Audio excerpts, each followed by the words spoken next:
Well, developing now, the Red for Ed campaign is planning statewide protests tomorrow at more than 1,000 schools across Arizona.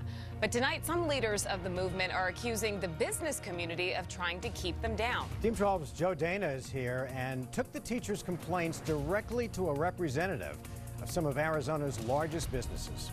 Those paying for the messaging campaign that you've likely seen on our airwaves say that the message here is pretty simple, that there's more to do, but Arizona schools are making progress. So who can argue with that, right? Well, as teachers consider a possible strike, they say this message isn't helping their cause because the progress is too slow. It's a slap to the face for us to sit and watch those. Music teacher and Red for Ed leader Noah Carvelis can't stand these commercials, not because they say anything derogatory. They don't.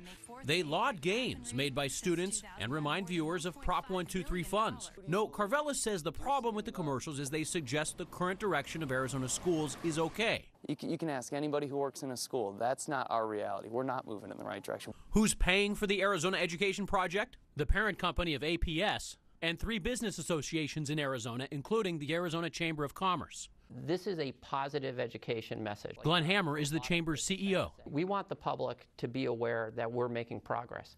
The Chamber does take a political stance. It supports Governor Ducey's proposed budget next year of a guaranteed 1% teacher raise. These protesting teachers want more, a lot more. Looking at the climate today, I think any novice political observer could look at the messaging that's happening from the Arizona Education Project and say that its intent is to support the current trajectory of Governor Doug Ducey's agenda. Would you agree? No, I wouldn't agree. The intent here is to get information out that rarely gets out. We think that the more the public sees that we are making progress as a state, the more supportive the public is going to be for additional steps.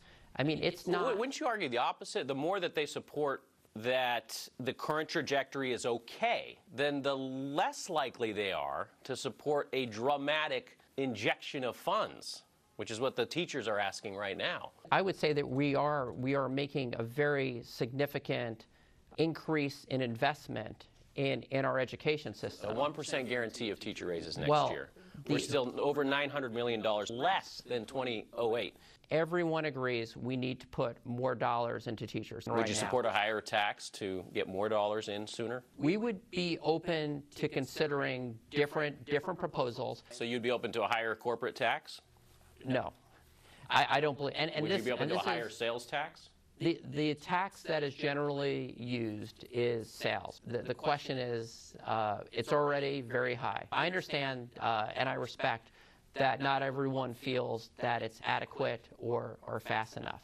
But this is something, we're in this for the long haul. But a growing number of teachers is making it clear they may not have patience for the long haul. If the teachers come to you tomorrow and say, will you support us in our efforts for a 20% raise, what will you tell them? I would say this to anyone. We are looking to get as many dollars into the classroom and into the teachers' pockets as we possibly can. I'm the product of 2 public school teachers from New York. I understand the sacrifices that teachers make. I have the deepest respect for teachers. And my mom taught high school English at Dysart High School for 25 years, and when she taught, she had incentives to get her master's degree and to move forward, and the more responsibility she had financial incentives to move up a ladder that are not available today. It is a different environment today in Arizona public schools. And what these teachers are asking is that we at least start catching up to 2008 funding levels. We do need to make sure that we not only catch up, but we do blow past it. That's possible with a healthy economy. We're not in conflict. We want to see our teachers paid more, period. What do business leaders in your chamber believe the next step should be?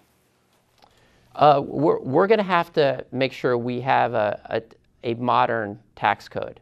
I do think that there are real issues the way... But to help schools soon. Yeah. Well, to continue to make sure that the priority is on putting money into K through 12 as new dollars become available.